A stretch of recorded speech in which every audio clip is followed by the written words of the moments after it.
శివయ్య, మా నాన్న బతుకునే సమయంలో ఒక మాట చెప్పేటోడు శివయ్య. నాన్న, ఎవరిని ఎక్కడ పెట్టాలో అక్కడే పెట్టు, ఎవరిని తలకెక్కించుకోవాకు. నీ దగ్గర రూపాయి పైసలు ఉన్నప్పుడే అందరూ నిన్ను మావాడు అని అనుకుంటారు.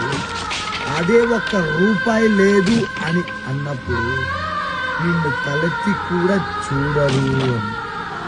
అందుకేనేమో శివయ్య, నాకు కావాల్సినంతా సంపాదించి అందరికి వెళ్ళిపోయాడు మా నాన్న. ఇప్పుడు మా నాన్నకు నేను ఒక విషయం చెప్పాలనుకుంటున్నాను శివయ్య. నాన్న, రూపాయి విలువ గురించి చెప్పినావే కానీ మనసుల అసలు రూపాయల గురించి ఎందుకు నాన్న చెప్పలేదు నీకు? అందరూ నా వాళ్ళు అనుకొని అన్ని ముందుండి చేశానన్నా నేను. ఏ ఫంక్షన్ అయినా ఏ అకేషన్ అయినా అన్ని నేనే చేశా. వాళ్ళకి ఏమి బాగలేకపోయినా ఒక కూలి నా కొడుకులాగా వాళ్ళకి దగ్గరుండి వాళ్ళకి నిలబడి అండగా ఉండి నేను చేశానన్నా. అన్ని చేపించుకున్న వాళ్ళు ఇప్పుడు అన్ని మర్చిపోయి నన్ను అందరి దగ్గర ఒక విలంగా చూపిస్తున్నారు నాన్న. నా ప్రేమాభిమానాల్ని ఇప్పుడు ఎవరిని పట్టించుకోకుండా చేసింది వాళ్ళ మాటలే కదా నాన్న. వాళ్ళ ప్రెస్టేజ్ కోసం, వాళ్ళ అవసరాల కోసం, అవసరం ఉన్నప్పుడు నన్ను అన్ని చేసిన నన్ను వదిలేశారు నాన్న. నా మాటకు ఏ విలువ లేకుండా చేశారు నాన్న. సినిమాలో లాగా నువ్వు కూడా ఒక్కసారి ఆత్మగా మారి రానాన్న.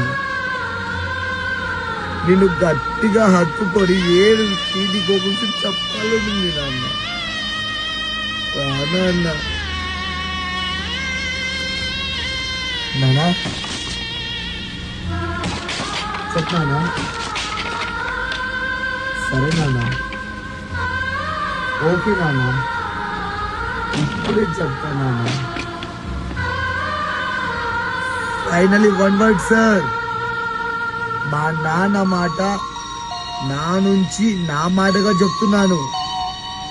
మీకు ఏ ప్రెస్టేజ్ అయితే ఉంది అని మీరు అనుకుంటున్నారో, మీకు ఏ గౌరవం ఉంది అని మీరు అనుకుంటున్నారో, అదే ప్రెస్టేజ్ లోకి నేను వచ్చి అదే గౌరవమైన స్థానంలో నిలబడి